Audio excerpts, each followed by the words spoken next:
boa noite, meus amigos da Rede CNT, uma rede da família Martinez. Voltamos para mais um Jogo do Poder.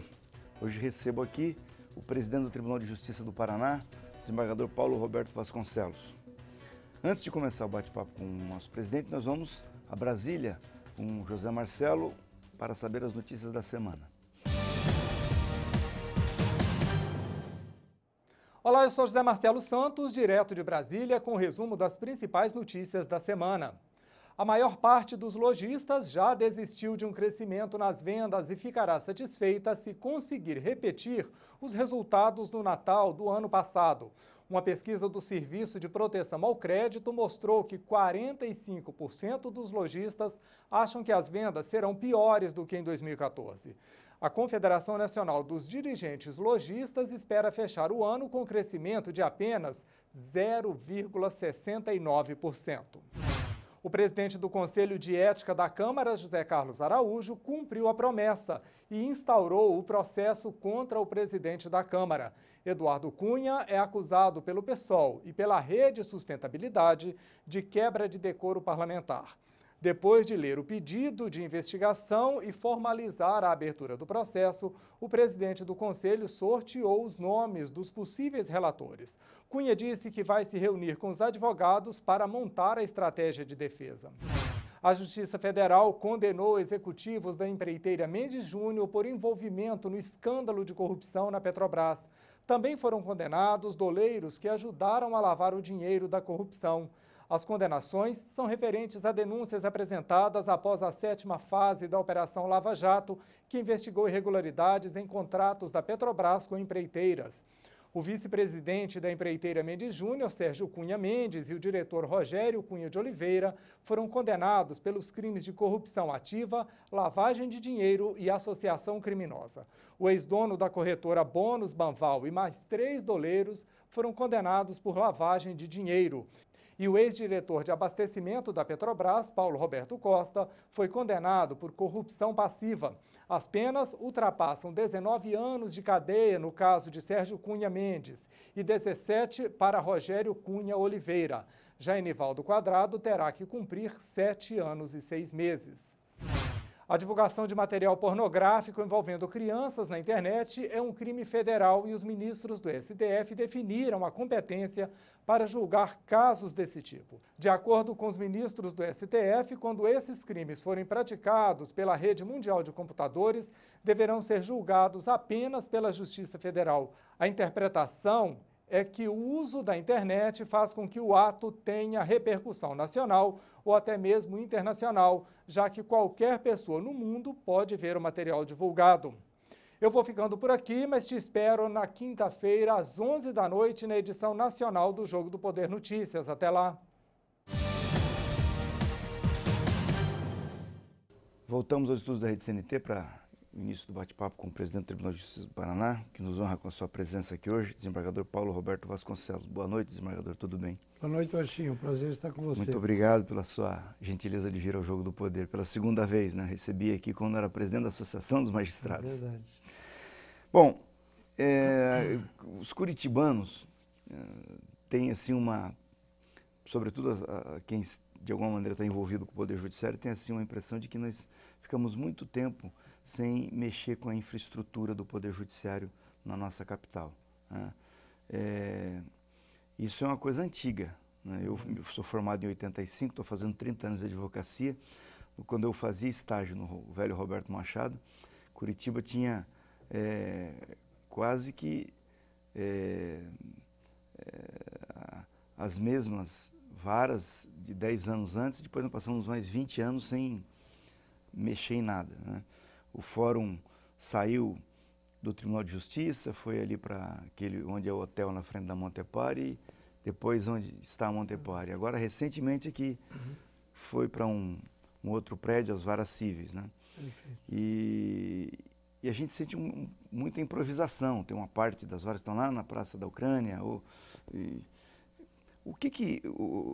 Quem reside em Curitiba, os curitibanos podem esperar desse aspecto do judiciário nos próximos anos?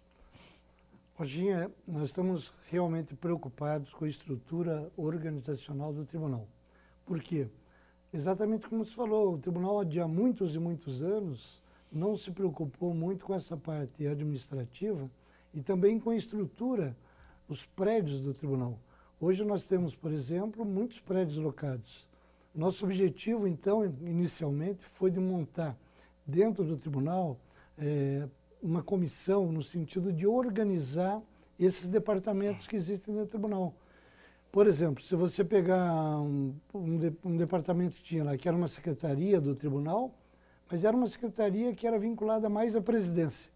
Então nós criamos lá, sim, uma diretoria geral, transformamos numa diretoria geral, onde efetivamente ela tem, digamos assim, em termos de comando, um comando geral sobre todas as diretorias do tribunal, não mais vinculada somente à presidência do tribunal.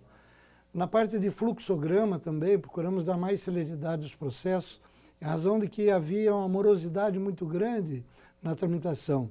E veja aí você que nós temos um sistema eletrônico. O sistema eletrônico é fantástico. O que nós estamos fazendo? Procurando seguir inicialmente a orientação do CNJ. Temos inclusive o supervisor desse departamento, que é um desembargador, o desembargador Marcelo Gobo da Ladeia, que nos ajuda. Especialista nessa matéria. Pela sua experiência, não, Chico? Nos ajuda a tocar e dar uma alavancada muito grande nessa área. Hoje nós somos um tribunal padrão, modelo para todo o Brasil. Inclusive servimos de base para o CNJ, de apoio para os demais tribunais do país.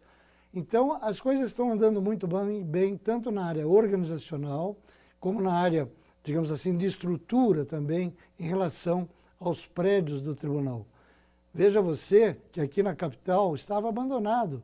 Nós tínhamos muito cuidado com o interior, como tem que se ter realmente, e continuamos tendo. Mas aqui na capital nós estamos dando uma prioridade. Nós nos comprometemos com o presidente da Ordem, Dr. Breda, de fazer um trabalho mais centralizado aqui na capital. Por exemplo, nós temos o Centro Judiciário, né, que é a prisão provisória do AU, que já foi desativada, e esses presos passaram, então, para a penitenciária de Piraquara, e temos lá aquele belo terreno. Hoje nós tomamos posse ali. Inclusive, você já te convida antecipadamente, que daqui a 1 mês e meio, mais ou menos, nós vamos inaugurar o Centro, digamos assim, de Audiência de Custódia, sim, que é uma meta do Conselho Nacional de Justiça e do ministro Lewandowski. Então, vamos ter pela primeira vez em todo o Brasil um prédio, que é aquele prédiozinho de 3 andares, sim, que fica na frente ali, da penitenciária, ex-penitenciária, que nós estamos reformando, vamos deixar ele assim muito apresentável em termos até de digamos assim, modernidade, né?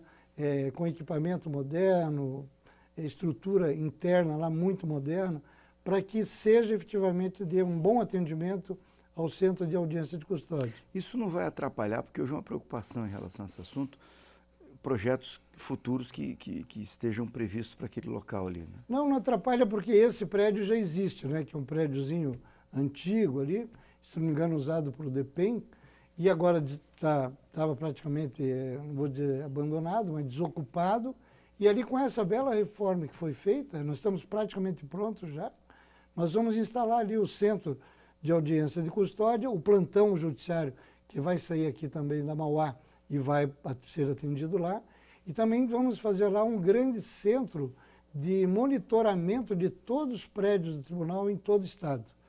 Nós estivemos visitando, inclusive, o Tribunal do Rio de Janeiro, nessa área de segurança, e verificamos que eles têm lá um aparelhamento muito grande em termos de segurança, em termos de fiscalização de tudo que acontece nos prédios dos tribunais, tanto na capital como no interior. Então, Rochinha, vai ser um prédio, um modelo, tanto na área de custódia, como também do plantão judiciário e também nessa área de monitoramento e segurança do tribunal. Essa notícia da implantação desse procedimento de custódia é uma belíssima notícia. E nós vamos a um brevíssimo intervalo e voltamos em seguida no bate-papo com o presidente do Tribunal de Justiça do Paraná, desembargador Paulo Roberto Vasconcelos. Retornamos aos estudos da Rede CNT, no Jogo do Poder, para a sequência do bate-papo com o presidente do Tribunal de Justiça do Paraná, desembargador Paulo Roberto Vasconcelos. Semana passada eu ainda conversava numa roda de amigos e alguém disse, um advogado, Não vai, isso aí não vai acontecer. Esse centro judiciário não vai acontecer. Afinal, desembargador, de fato, aquilo ali vai acontecer, o Poder Judiciário do Paraná, em Curitiba, vai concentrar suas... como é que está previsto? Porque tem toda essa questão de projeto, foi aprovado um projeto, através de concurso público, inclusive, eu vi o projeto, um belíssimo projeto. A área está tranquila, ela está desocupada, não tem, porque parece que tem uns problemas de possessórios no entorno dela ali, mas eu acho que não é com o Paraná, é com a Justiça Federal. Enfim, vai acontecer ou não vai acontecer? Sem dúvida vai acontecer, né? Porque eu tenho muita fé em Deus e sei que Ele vai me ajudar a executar todos os projetos que já eram. Na sua gestão, já vai acontecer alguma coisa? Porque essas coisas são assim, tem o projeto, a empresa que faz o projeto não é responsável pela execução da obra. Então, quem vem executar a obra, quando vê que tem um erro de projeto, fala, não, esse problema não é meu. E aí aquela coisa vem os aditivos.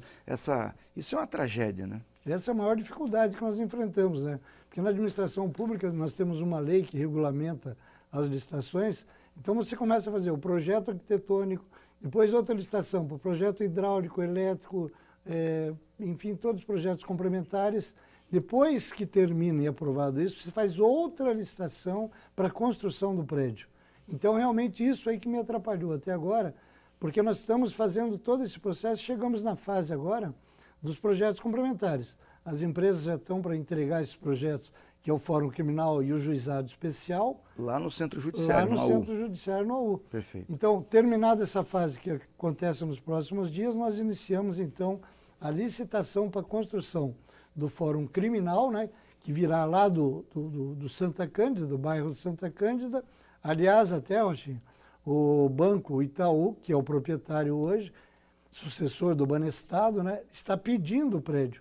Então, nós vamos obrigatoriamente ter que ter o nosso Fórum Criminal. E nada melhor do que essa área no AU para que a gente faça a construção. E também aquele velho problema do Juizado Especial, que estava lá na frente do Curitibano. Aquele prédiozinho que foi provisoriamente alocado e é um valor significativamente alto, e nós vamos também iniciar a construção no Centro Judiciário do AU. Então, nessa gestão, nós temos o Centro de Audiência de Custódia, até com um belo paisagismo que vamos fazer na frente para dar uma nova cara, digamos assim, para aquela área, para aquela região, tirando aquela mudança de penitenciária para um Tribunal de Justiça. E também vamos iniciar fazendo o Fórum Criminal e o Juizado Especial. Aquele grande projeto que você falou, que é o projeto inicial aprovado, que ganhou um prêmio, o que aconteceu? Eles fizeram um bloco muito grande de 260 mil metros quadrados, num bloco único. Ou seja, quem começasse aquela obra não iria terminar nunca, quer dizer, iria passar de sucessor para sucessor na direção do tribunal e a coisa ia demorar, digamos, 7 anos, 8 anos, e com investimento mais ou menos de R$1 bilhão. E esse dinheiro o tribunal não tem. Então precisaria fazer empréstimos, geraria um problema muito grande. Resolvemos fazer em etapas, aproveitando aquele prédio, aquele projeto, reduzindo ele para 160 mil metros, como foi feito na época do desembargador Guilherme Luiz Gomes, meu antecessor, e reduzindo também encontrei uma dificuldade, porque mesmo com 160 mil metros quadrados, ele era um bloco único. Também não conseguiria executar a obra num prazo de 2 ou 3 gestões, além do recurso financeiro muito alto. Daí convidei a empresa que fez o projeto e perguntei a ela se seria possível fazer fracionado aquele projeto em 3 blocos. E ela me disse que se fizesse o embasamento, eu poderia fazer cada bloco em separado. Então nós pretendemos começar também o bloco do prédio civil, deixando os 2 blocos seguintes para outra fase. Mas o andamento que nós vamos dar ali como prioridade para essa área do Centro Judiciário do AU, que vou passar a chamar agora Centro Judiciário de Curitiba, ele vai se desenvolver nesse ano aí de 2016 com muita certeza e muita, digamos assim, eficácia. Vai acontecer realmente, tenho certeza. Bom, e nós falamos aqui do desembargador Marcelo Dalladé e sobre a questão da digitalização. Como é que está esse processo digital? Hoje em dia, as varas cíveis, de modo geral, elas quase todas não estão todas digitalizadas, mas têm processos de digitalização. Quando o processo vai para o tribunal, tem que se tornar físico. Como é que está isso? Bom, você veja, no primeiro grau, que são exatamente as varas, tanto aqui na capital como no interior, já está implantado o sistema ProJude. É um sistema eletrônico fantástico. Então, em todo o estado, esse sistema no primeiro grau de jurisdição já está definido e está em execução. Não há qualquer problema. Nós temos alguns processos físicos ainda, em razão de quê? De que eram milhares de processos físicos, né? Quando a gente fala físico, é bom o eleitor, o nosso telespectador saber que se trata daqueles volumes de cadernos enormes, de processos, de várias ações, e que isso realmente exigia um arquivo muito grande para o tribunal armazenar tudo isso aí. Isso aí tudo vai acabar. Nosso espaço vai melhorar, vamos poder daqui a uns anos incinerar todo esse processo, porque todas as informações de cada processo vai estar centralizado dentro do sistema de informática. Então não vamos ter mais essa quantidade de processos. Hoje nós temos uma parte que está no sistema eletrônico, que são os novos, né? E você como Sim. advogado sabe disso, e temos os físicos ainda, que é um remanescente que vem, que está sendo digitalizado e transformado em eletrônico. Muito bem, mas você me pergunta, Rochinha, como que será feito a transmissão disso para o segundo grau, ou seja, o Tribunal de Justiça. O que vai acontecer? Nós temos um sistema intermediário de conversação. Quando o ProJude, através dos recursos, né, que serão interpostos pela parte que não estiver satisfeita com a decisão daquele juiz monocrático, entra com o recurso e vai para o tribunal para um novo exame, ele passa por um sistema eletrônico de informática que faz a tradução e adaptação e entra no PJE, que vai se fixar no segundo grau de jurisdição. Então, no Tribunal de Justiça, nós iniciamos agora o processo de implantação do PJE. E, aliás, o desembargador Marcelo Gobo da Ladeia é quem está efetivamente cuidando e orientando os nossos técnicos para que isso seja implantado. Então, vindo esses processos eletrônicos já do primeiro grau, passa por esse sistema intermediário de adaptação, digamos, para o segundo grau, e no segundo grau ele já entra eletronicamente, sendo distribuído para um desembargador, relator, e este automaticamente vai fazer o julgamento, encaminhando também eletronicamente para os seus pares. Em que fase que isso está, desembargador? Não, o momento que nós iniciamos agora esse PJE, faz aproximadamente um mês que iniciamos aqui no Paraná, né? E, aliás, o modelo do Paraná que está servindo para todo o Brasil, em razão da orientação do CNJ, esse sistema iniciado um mês, nós estamos na fase de treinamento. Estamos treinando todos os assessores de gabinete, desembargadores, do Departamento Judiciário. É necessário realmente fazer isso, porque todos têm que ter conhecimento do seu funcionamento, porque é um sistema delicado e um pouco técnico para aparelhar. E até os advogados também vão ter que entrar nisso aí, é verdade. A velha geração, como a minha, sofre com isso. É verdade. Nós vamos a mais um brevíssimo intervalo e voltamos em seguida para a continuação com um bate-papo com o desembargador Paulo Roberto Vasconcelos, presidente do Tribunal de Justiça do Paraná. Retornamos aos estudos da Rede CNT para a sequência do Jogo do Poder de hoje, com o presidente do Tribunal de Justiça do Paraná, desembargador Paulo Roberto Vasconcelos. Bom, há uma obra em curso bem na frente aliás, do principal prédio do Judiciário do Paraná, que é o Palácio da Justiça, que é um prédio histórico, né? Como é todo o nosso centro cívico, não se pode mexer muito nele, mas o tribunal resolveu fazer uma reforma. Em que pé nós estamos com aquela reforma e o que será feito daquele tribunal depois de pronto? Como é que será a utilização dele? Realmente o prédio necessitava uma reforma e esse processo já vem de gestões anteriores. Iniciando essa construção na minha gestão, o que nós estamos fazendo? Nós tínhamos um cronograma físico dessa obra mais ou menos para o mês de agosto, setembro. Nós convidamos a empresa ganhadora da licitação, junto com toda a equipe técnica do tribunal, e solicitamos ao proprietário, aos sócios dessa empresa, uma redução do cronograma físico da obra, me comprometendo também em pagar a parte financeira em dia, à medida que fosse sendo executado. Então, nós temos uma previsão, não mais para agosto, setembro, mas sim para maio, a aproximadamente, a inauguração do prédio. Estivemos visitando o prédio com vários desembargadores, diretores, e chegamos à conclusão que a obra está indo a todo vapor, está funcionando muito bem e realmente eles vão cumprir o cronograma. Tivemos esse compromisso da empresa, né, que está executando. E é uma reforma, né, desembargador? Reforma é uma coisa complicada, bem né? complicada. Até você mexe aqui e aparece um vazamento ali, né? Até porque, Rochinha, você imagine um projeto, um prédio que vinha de 50, 60 anos, né, para reformar tudo aquilo que era tão velho e podre, né? Nós temos realmente que arrebentar tudo, tirar tudo, colocar no ar-condicionado moderno, as divisórias, inclusive, desmanchando paredes, fazendo divisórias para os gabinetes dos desembargadores, porque o objetivo ali é o seguinte, Rochinha. Hoje nós temos 2 prédios. Temos ali esse prédio do anexo, que é atrás do Palácio da Justiça, em reforma, e temos o da Mauá, que também se localizam ali 60 desembargadores aproximadamente. Ali estão seus gabinetes. Então, com a reforma desse prédio e o anexo nos fundos, nós vamos ter uma interligação dos 2 blocos. Vamos interligar andar por andar, você sai do 7º andar, já entra no 7º do outro, do 2º já entra no outro e assim por diante. Então vai haver uma facilidade de passagem de um prédio para o outro, vai ser muito bom. E todos os desembargadores vão ficar localizados, os seus gabinetes, nesses 2 blocos. Todos os 120 desembargadores. E tem mais uma novidade, Rochinha, até que é bom para vocês, advogados, para o público em geral, que nós estamos fazendo um restaurante lá também, na Esplanada. Sim. Como você sabe, do lado externo do bloco anexo, nós temos uma área de 500 metros quadrados lá inútil, né, que ela é plana, muito bonitinha e tal, mas não se funciona para nada.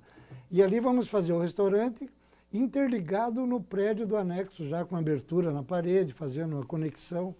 E ali vamos ter um belo restaurante que vai atender mais ou menos 200 pessoas no almoço, principalmente no almoço, né?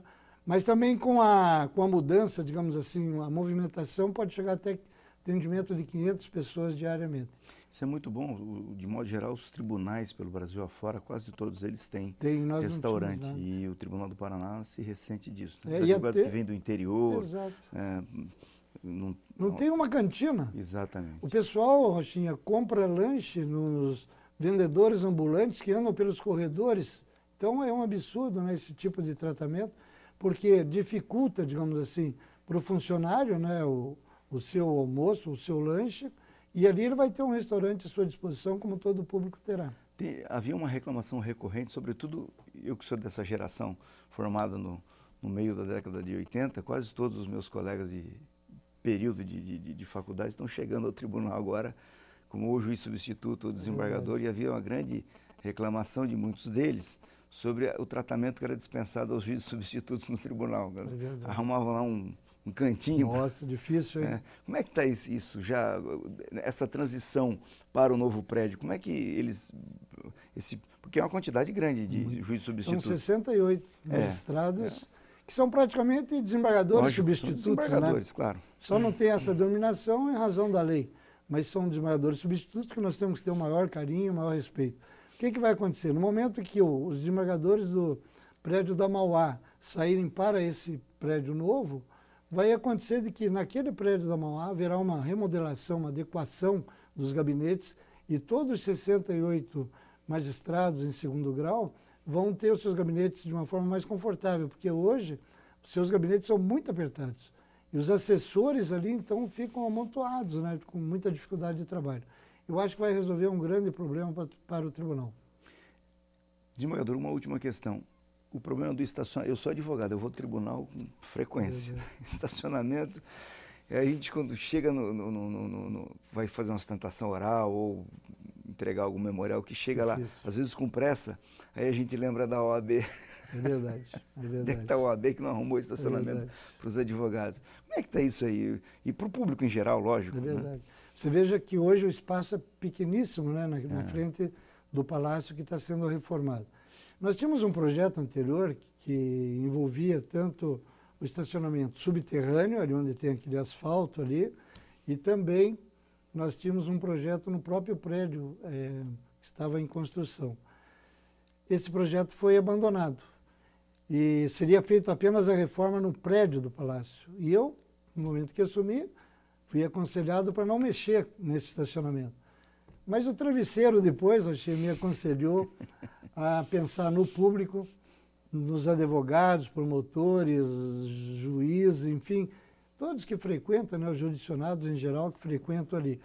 Como resolver isso? Era voltar naquele projeto anterior de um nosso ex-presidente do tribunal, que já tinha definido isso, mas foi abandonado na gestão anterior. E eu retomei novamente, chamei toda a engenharia, falei, vamos fazer o estacionamento. Não é possível que chegue aqui alguém que queira visitar as instalações do tribunal e não tem onde deixar o carro, tem que deixar na rua, e nem na rua encontra local. Então, determinei que fosse retomado o projeto anterior e que se fizesse aquela garagem subterrânea, onde nós vamos ter uma capacidade para 400 carros mais ou menos. Que boa notícia. E além disso, só para complementar, lá na quadra que foi desapropriada, faremos o centro judiciário do tribunal, juntando todos os departamentos ali administrativos, né? É o centro administrativo do tribunal, desculpe. Ali serão localizados todos, evitando o pagamento de aluguel, e um prédio-garagem do outro lado. Esse primeiro prédio na Mauá. O segundo do outro lado, naquela rua que temos aquele restaurante português, é onde faremos 8 pavimentos. Teremos também um prédio-garagem ali para 400 veículos também. E embaixo 3 salas para o Tribunal do Júri. Porque hoje nós temos uma pequena salinha ali no centro da praça do Centro Cívico. Presidente, muito obrigado, muitíssimo obrigado mesmo por ter vindo aqui ao Jogo do Poder, prestar esses valiosos esclarecimentos a todos. Obrigado a você. E a todos vocês que estiveram conosco até agora, muitíssimo obrigado. Nós vamos conversando durante a semana pelo www.jogodopoderparaná.com.br e no próximo domingo eu estou de volta aqui para mais um Jogo do Poder. Uma grande semana a todos.